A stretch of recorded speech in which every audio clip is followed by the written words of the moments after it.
Hello guys, welcome back. Today I want to count down to a top 5, something around the trade deadline, and I'm going to count down the top 5 players I think should have been traded that we all expected to be traded at the trade deadline that actually weren't. Now, there's actually a surprising amount of players that we thought were going to get traded at the deadline. So making this list, it was pretty hard. There were some pretty big superstars on this list that weren't actually traded, and some trade guys that you think would have to be traded, but they actually weren't. And some surprising names here, but really, there's lots of names that could have been traded and really weren't. Is a pattern that I noticed a lot this deadline is that there was lots of trades, lots of players that we didn't even know was going to get traded. They weren't even in the rumors all too much, and they ended up getting traded. Guys like Hartman, Stastny. There's lots of guys that were traded that we didn't even know about. And coming at number 5 on the list, we have actually Erik Karlsson. Now, the reason he's down on the list is there's some other guys that I think would have been more suited for the list. But really, Erik Karlsson, we really thought he was going to get traded. The Senators were really hinting at it.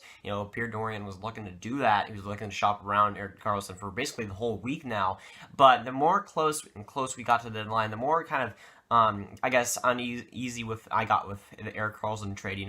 I didn't think that he was going to get traded basically at the deadline because the more time passed towards the deadline, the more and more I think that the Karlsson trade was just going to be too unlikely. That he had to do something with a physical or something where a trade had to happen a few hours before the deadline actually happened. So the trade would have had to happen a few hours before the actual deadline. So it was really, once the deadline passed, there was really no hope of Karlsson trade that was really going to spew out. We didn't even hear anything about Karlsson during the trade deadline those last few hours. So at that point, I knew that the Karlsson trade was going to happen. We basically all knew that wasn't going to happen, and now it's basically confirmed. And lots of people, lots of teams were in on Karlsson, but I guess the asking price was too high, and of course, him not having the best season defensively is kind of a weary thing. He's a good player, but really he hasn't had the best season, and of course, the asking price is just stupendous. Now he is age 27. He's not young. He's not really old at all. 44 points. He's having a great offensive season. He's not having a great defensive season either, though. $6.50 million for 2 more years after this. I think it was a year after this, so that's a great deal for him. For $6 million, that's just a stupendous deal. Fantastic deal. Any team would want that as well. I'm just surprised overall that Ottawa didn't go after him earlier than the trade deadline. It seemed like if they were going to make a trade, it was going to be not on the trade deadline day, but like a week before that, and it really didn't come to pass. And of course, on deadline day, it just got worse and worse. And the feeling that Erik Karlsson was going to be traded kind of diminished right a few hours before the trade deadline, and really there was just no chance of it. Now, after the trade deadline, we heard that the Vegas Golden Knights had an offer on the table, but really the Ottawa Senators were asking for way too much than they could actually give, and that's understanding because the Vegas Golden Knights, they don't have too many assets. They went after Tatar after hearing that they couldn't go after Erik Karlsson, and they traded for him instead of Erik Karlsson, which I can't really tell if that's a good deal or not, but they went after Tatar instead of Karlsson, so once they heard that the asking price was way too high for Karlsson, they jumped ship. Now at number 4, the Ottawa Senators. Once again, I have Mike Hoffman. Now, for the deadline, I thought Hoffman was more likely to be traded than Karlsson. Hoffman had a less of an interest, but he also had less of an asking price. We heard some rumors about Hoffman for a while now.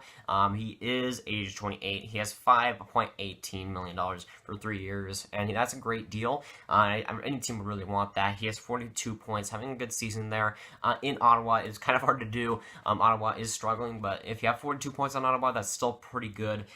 There was rumors for a while. I think there was a rumor or something happened. I think somebody reported that he had a deal going to St. Louis and he turned it down to just stay in Ottawa for some reason. He wanted to stay with Ottawa and with Eugene Melnyk for some reason. I don't know why he wanted to do that, but I don't know. I guess he doesn't really like St. Louis, but he turned down an offer to go to St. Louis, which is weird, but he wanted to keep in Ottawa. So after that, I was kind of shutting down just the rumors of Mike Hoffman being traded, because if he didn't want to go to St. Louis, I didn't think he would want to go anywhere.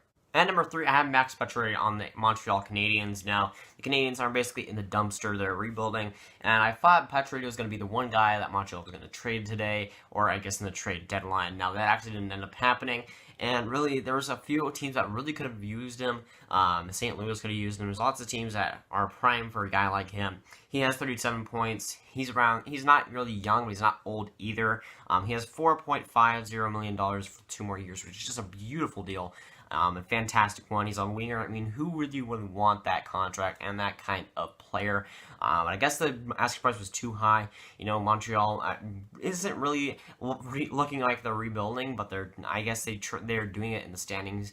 They didn't really trade anybody substantial, which sucks for them because they kind of really do need to go for a retool, rebuild, whatever. But for Pacioretty, I thought he was going to be traded. I thought he was going to be traded to a contender. I thought there was going to be some teams that really wanted him, but apparently that Montreal asking price was too high, and apparently he didn't get traded.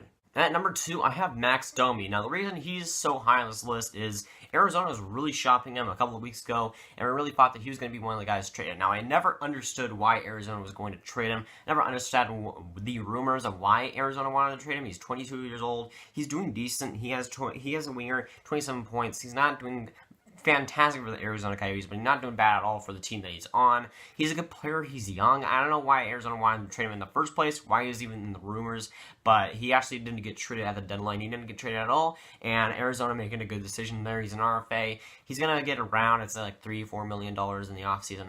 He's going to get a good player. He's going to get paid a little bit, and really, I really didn't understand the trade rumors at the start, but I really thought that he was going to go after, I really thought that Arizona was going to be dumb enough to want to trade him for some reason, but that ended up not happening, and I finally have a little bit of faith restored in Arizona and the management. And now, last on my list, I have at number 1, Mike Green on the Detroit Red Wings. Now, the reason he is number 1 is because he was the perfect suitor for a team to trade him. Detroit Red Wings are in the bottom. They're rebuilding. They're basically in the bottom, and they want to trade him and rebuild. And he has $6 million on his contract left. Perfect for retaining salary, but 1 year left, so he's a rental. He's perfect for a lot of teams, an offensive defenseman. Some teams can really use that, and I thought he was the perfect candidate to be a seller, to be a guy to be traded at, or basically a rental at the deadline. He didn't end up actually being traded. Now, he's a good asset for a lot of teams, and there's always a possibility of staying, but I was really convinced that the Detroit Red Wings were going to trade Mike Green. It was in the rumors for the longest of times. He was basically a surefire bet to be traded, but he didn't end up actually being traded, and that's weird because I thought basically the whole time I had my mind set on him being traded. Maybe they can get a third, maybe a second round pick out of him, but man, nobody really wanted him. The rumors kind of slowed down at the trade deadline day, and really nobody wanted him. So just Detroit Red Wings, they did sell off Thomas Tatar, but I'm still surprised to this day that Mike Green wasn't traded, and he was a perfect candidate for it, but I don't know why he wasn't traded, but apparently not. So he's just a weird situation where he was the perfect candidate to be sold, and he just wasn't. Now, he did have a pretty substantial no-team trade list. Now, I think it was something in the ballpark of 10 teams that he wanted to go to. He declined, I think, a trade to Toronto. And it was weird because he wants to stay in Detroit, but he won't go to Toronto. I don't know, not my fault, bud, that you want to stay on a bad team. But I think he's like 32, he's kind of getting at the back end of his career. You'd think he'd want to go to a place like Toronto, but apparently not. I mean, I don't know who you blame, really, but Mike Green wanting to stay in Detroit, not a bad thing necessarily. It's just that I had my mind completely set on him being traded, and it was to my knowledge, and being surprised at the deadline that he wasn't. That's gonna, guys. Subscribe. Did not tell me down below what you guys think, what you could tweak about my order, what you guys think, what other players do you guys think were supposed to get traded and weren't, and I'll see you guys later. Goodbye.